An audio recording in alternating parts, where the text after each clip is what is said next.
시장에 관한 전략들 잡아보도록 하겠습니다. 자, 오늘의 주제 바로 한번 열어주시죠. 오늘의 주제는요. 트럼프의 유연한 관세 정책으로 인해서 자동차주들의 리스크가 좀 거칠까 이런 부분인데요. 오늘 사실 한 오전 10시쯤 갑자기 자동차 관련한 대표주들이 급격하게 상승이 나오더라고요. 오늘 어떻게 보셨어요? 이런 현상들? 우선 뭐 상호관세에 대해서 이제 수위를 조절한다. 또 이제 그 자동차나 어떤 반도체에 대해서 특정 산업에 대해서 관세를 부과하지 않을 수도 있다라고 얘기는 했지만, 저는 솔직히 참 믿긴 믿을 수 힘들거든요. 없다. 네, 왜냐하면은 지금 결국은 우리나라 이 자동차 쪽도 결국은 미국 쪽에서와 비교하면은 흑자를 보이고 있는 상황이거든요. 그렇기 때문에 지금 이 트럼프 대통령은 결국은 물론 이제 뭐 중국이나 이쪽을 더욱더 견제를 하지만 미국 보호무역주의에서 일단은 손해가 나는 어떤 국가나 어떤 품목 같은 경우에는 관세를 매길 수밖에 없는 상황으로 가지 않을까. 어떤 국가는 봐주고 어떤 국가는 봐준다라는 부분이 일정하게 지금까지 패턴으로 본다고, 그러니까 트럼프 대통령이 당선된 이후에 일정하게 어떤 패턴을 보여줬으면은 좀 믿겠지만은 저는 이 부분은 계속 지켜봐야 되는 게 맞다라고 판단되고 있고요. 그나마 지금 이 트럼프 관세 쪽에서 비껴 나가는 게 저는 이제 조선 같거든요. 오히려요. 네. 네. 왜냐하면은 미국은 조선에 대한 기술이 거의 없잖아요. 네. 뭐 전 세계적으로 본다고 하더라도 뭐 중국, 일본, 우리나라라고 볼 수 있겠는데 뭐 중국 쪽에 손을 뭐 벌리는 부분은 약간은 유보한다고 하더라도 결국은 이제 우리나라 쪽에서의 조선 기업들한테는 직접적으로 그 당선된 이후에 전화를 하면서 요청을 했던, 그러니까 이런 산업 외에는 저는 어떤 관세에 대한 부과를 한다 안 한다라는 일정 기준이 없으면은 결국은 이끌려 갈 수밖에 없다라고 좀 생각이 좀 되고 있거든요. 뭐 그러기 때문에 반도체도 그렇고 자동차도 그렇고 지금 현재 미국의 현지 공장에서 어떤 생산에 대해서 차분하게 준비를 잘하고 있는, 그러니까 이런 부분에 있어서 관세를 피한다라는 관점으로 가야 되지, 관세를 부과한다 안 한다는 부분을 예측을 하면서 이 주가적인 측면을 접근하는 거는 굉장히 좀 위험한 건 맞다라고 좀 생각이 좀 되고 있습니다. 음.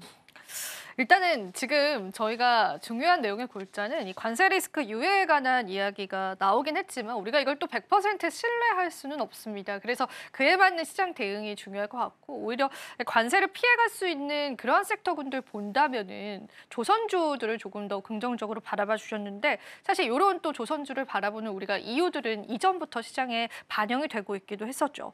그런데 일단은 저희가 지금 오늘 이미 이제 자동차 대표주들에게 어느 정도의 상승이 나와 있는 상황에서 대장주 쪽을 봐야 하는지 부품주 쪽을 봐야 하는지에 관해서도 개인 투자자분들은 고민을 좀 하실 것 같은데요. 어떻게 생각하실까요, 부장님은? 저는 이제 완성차보다는 뭐 주가가 지금 현재 말해주는 것 같아요. 완성차보다는 이 부품주들로 접근해야 되는 게 맞다라고 좀 생각이 되고 있고요. 이 대형 완성차 같은 경우에는 일단은 산업 자체가 호황을 맞이했을 때, 그러니까 작년 어떤 중반 같은 경우 호황을 맞이했을 때는 주가가 뭐 잘 갈 수는 있겠지만 뭐 그때는 이제 이 정부에서 밸류 프로그램이나 이런 부분도 도와줬었죠. 근데 하지만은 지금 약간 이익이 둔화될 것 같은 시점에서는 강력한 모멘텀이 나오면은 이 전반 기업들 같은 경우가 가기가 굉장히 좀 힘들거든요. 그건 역사적으로 되풀이되는 상황이었는데 지금 현재 구간이 그건 것 같아요. 호황을 맞이해서 작년에 현대차나 기아의 실적이 좋았을 때는 먼저 반응을 했잖아요. 전반 기업들이. 오히려 부품주들 같은 경우에는 주가가 좀 반응을 안 했었던 그런 상황이었고 지금 현재 같은 경우가 뭐 이익 구간이 확실하게 떨어진다는 것보다도 일정 수준의 이익 구간 올라와서 그 부분을 어떤 대형 모멘텀이 없고 유지만 된다고 한다면은 이 대형 전반 기업들이 주가가 가는 부분보다도 이 자동차 부품주들이 가는 속도가 더 빠르거든요. 그렇기 때문에 지금 현재 본다고 하면은 이 대형주들보다는 자동차 부품주들을 1차적으로 들어가야 되는 게 맞지 않을까라고 좀 생각이 되고 있고요. 뭐 간단합니다. 뭐 이익이 좋았을 때 내연기관 차들만 본다고 했을 때 결국은 이 수요 만 된다고 한다면은 이 전반 기업들 같은 경우는 실적은 당연히 좋아지는 그런 상황인데 지금 현재는 이 수요, 그러니까 Q라는 부분 같은 경우가 전체적으로 이 자동차 기업들한테 통하지 않는 게 제품 포트폴리오도 굉장히 좀 다양해졌잖아요. 뭐 친환경차도 그렇고, 뭐 전기차도 그렇고, 이 대표적 이 제품 포트폴리오가 다양해지고 경쟁사들 같은 경우에도 높아지는 상황에서는 지금 현재 어떤 Q로 이 수요에 대한 부분, 수요적인 측면으로 이 전반 기업들의 주가가 안정적으로 가기에는 굉장히 힘들다. 하지만 이 자동차 부품주들 같은 경우에는 오히려 제품 포트폴리오가 다양해지면서 내연기관 쪽에서의 집중했었던 이 어떤 자동차 부품에 대한 이 수출이나 수주가 뭐 지금 다른 라인업적으로도 확대가 되는 구간이고 그리고 우리나라 대형 이 부품주들 같은 경우에도 지금 이제 현대차 그룹으로만 납품하지는 않거든요. 네. 뭐 전방 해외 기업들의 전방차 기업들한테도 계속해서 납품하는 구조로 많이 가고 있기 때문에 저는 이 지금 현재는 전방 기업들 대비해서는 이 부품주들을 매수 관점 접근해야 되는 게 맞지 않을까라고 생각됩니다. 대형주들 그리고 부품주들의 주가를 놓고 보자면 오늘 시장에서 이미 좀 반영이 되고 있는데요. 부품주들 같은 경우에는 우리가 조금 더 대형주들 대비해서 어느 정도 리스크가 좀 감안되는 부분들이 있어서 여러분들이 그 부분도 같이 챙겨보시면 좋으실 것 같습니다. 부품주 쪽으로의 조금 더 의견들을 무게를 실어주셨다라고 보시면 되고요. 일단은 지금 이 자동차 대표주들이 올려주면서 또 지수에도 영향을 주기도 했었는데 우리가 또 궁금한 부분들은 앞서서도 부장님 말씀해 주신 것처럼 이 관세에 관한 유예에 관한 소식들을 100% 신뢰할 수는 없습니다. 근데 다시금 이 관세에 관한 이야기가 나오게 되면은 주가의 변동성들은 피해갈 수 없을 것 같은데 그때 타격감들은 어느 정도일까? 아니면 이제는 타격이 좀 덜할까? 그런 생각이 들기도 하는데요. 부장님 어떻게 보세요?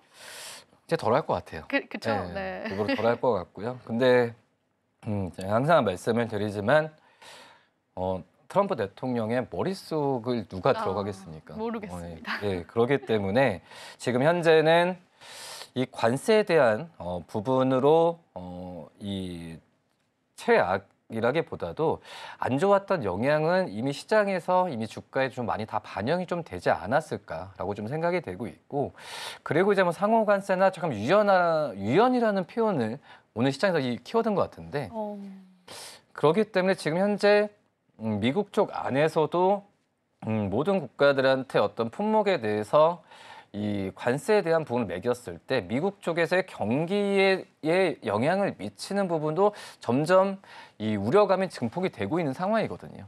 뭐 그렇기 때문에 관세에 대한 부분이 주가에 영향을 미치는 부분 같은 경우에는 저는 이제 제한적으로 갈 확률이 높다라고 좀 생각이 좀 되고 있고 뭐 그렇기 때문에 하지만 지금 이제 관세가 얘기 나왔을 때 항상 이제 키워드 관세인데 그 안에서 관세에서 리스크가 많이 없는 그 섹터들은 계속해서 좀 공통적으로 나와주고 있잖아요. 대표적으로 앞서 말씀드렸었던 뭐 조선도 그렇고 뭐 방산 같은 경우도 당장 관세를 매기기에는 우리나라 그 방산 기업들이 미국에 수출하는 것보다도 지금 유럽과 어떤 다른 중동 쪽에 수출하는 비중이 높거든요.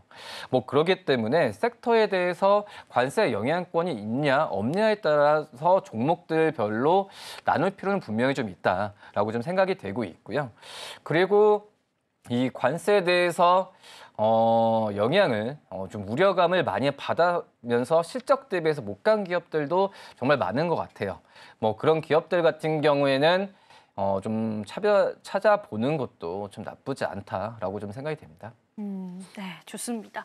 저희가 계속해서 이 관세 리스크를 피해가는 섹터들 위주로의 집중도는 필요할 것 같습니다. 그런 전략들을 안고서 시장을 대응을 해봐야 될 것 같고 그런데 오늘 같은 경우에는 저희가 부품주에 조금 더 비중을 실자라고 말씀해 주셨는데 이 부품주들이 장중에 움직임은 조금 있었어요. 크게 또 상승을 했다가 어느 정도 상승폭들을 조금 반납하는 모습들이 연출이 됐는데 이런 현상은 왜 나온 걸까요?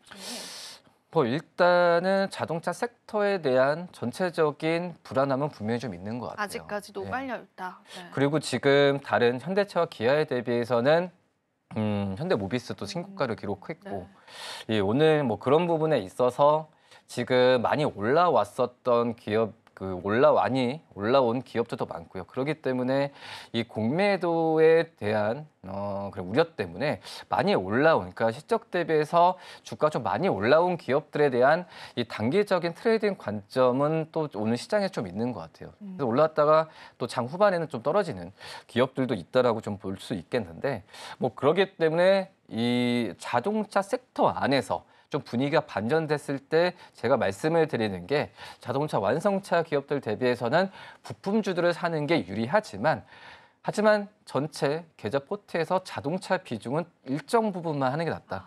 그러니까 만약에 자동차 분이 바뀌면서 이 갑자기 자동차 부품 전반 기업들에 대한 이 비중을 확 늘리는 것보다도 이 자동차 섹터 안에서의 비중 안에서 이 자동차 부품주들의 그런 좀 포지션을 더 높이는 게 낫지, 자동차 전체적으로 이 섹터에 대해서 비중 높이는 거는 좀 생각해 보는 게 맞지 않을까라고 판단됩니다.